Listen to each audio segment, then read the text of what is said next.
welcome to another Zooming Right Along with Mr. Kilborn. My very special guest today is someone I've known for about a year.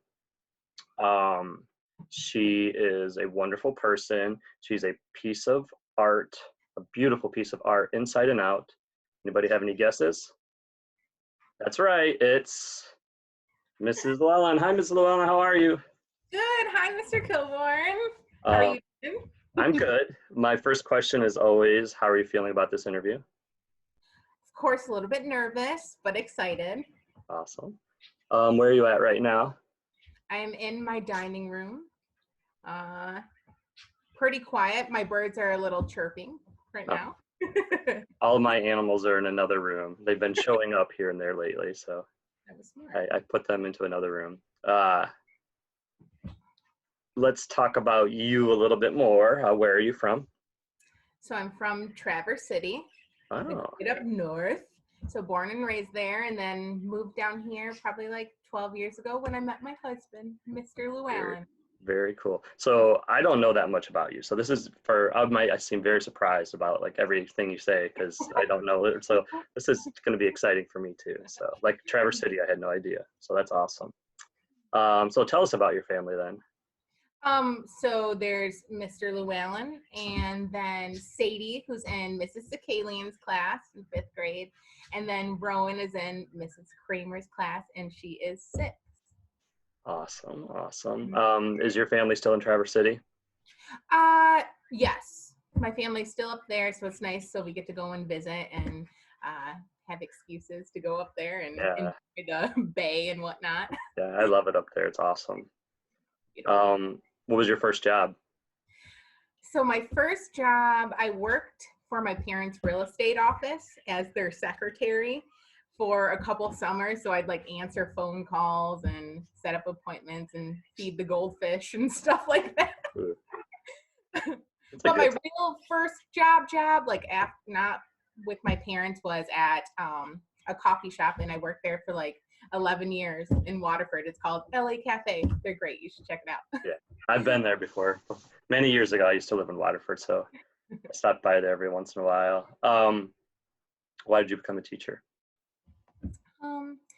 Well, when I was going to school, art was always my favorite class. That's what I looked forward to always when I went to school. But definitely my teachers, and my elementary teacher was just so pleasant and sweet.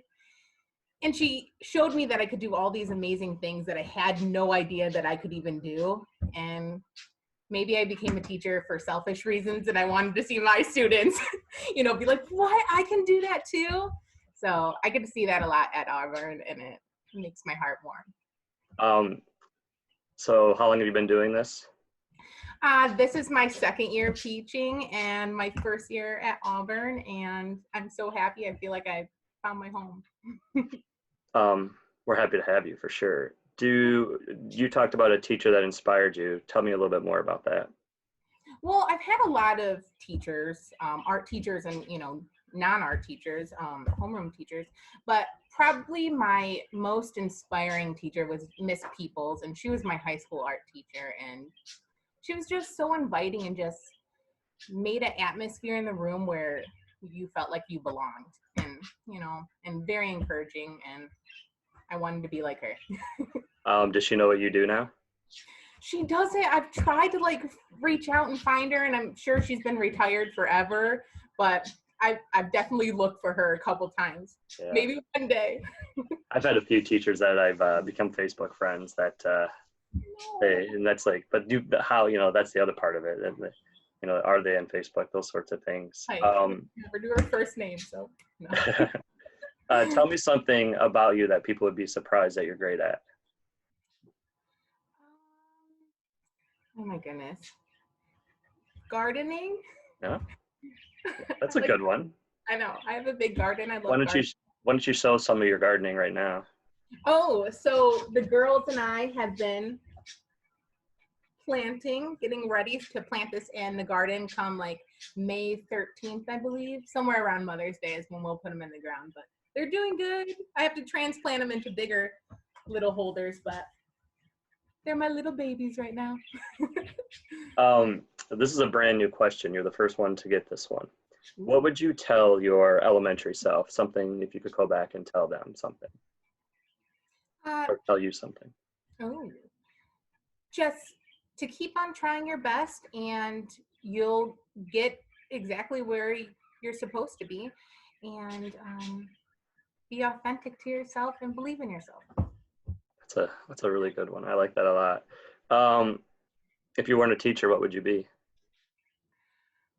Um, I'd be a farmer. Oh yeah.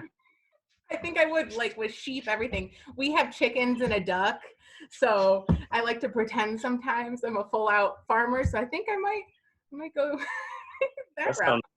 sounds except for getting up early. I wouldn't mind doing that job too. Yeah, yeah. Waking up, I'm not a morning person. Here's animals that have to like be on a different schedule. Right, exactly. You could figure that out. All right, it's time for the quick thoughts, quick questions. You ready? Yes. Books or movies? Books, Walk or run? walk, Winter or summer? summer, High fives or hugs? hugs, Mountains or tropics? mountains, Pancakes or waffles? pancakes. If you had to have one snack the rest of your life, what would that snack be? Ooh, almonds. Ooh. Second person I think who said almonds. Oh. Favorite grade you were in school? When I was in school? Yeah. Fifth grade. Truck or car? Car. Shower or bath?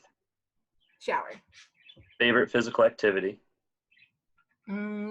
Hiking. Is your bed made or messy?